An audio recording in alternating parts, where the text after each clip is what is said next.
ನಮಸ್ತೆ ವೀಕ್ಷಕರೇ, temple culture of Karnataka ಚಾನಲ್ಗೆ ಸ್ವಾಗತ.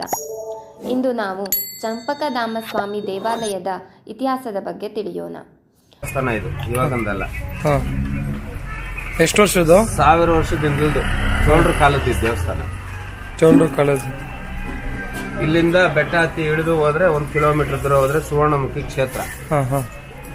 ಅಲ್ಲಿ ಕೊಳ ಇದೆ, ಅಲ್ಲೋಗಿ ಸ್ನಾನ ಮಾಡಿದ್ರೆ ಮಕ್ಕಳ ಇರ್ತಾರೆ.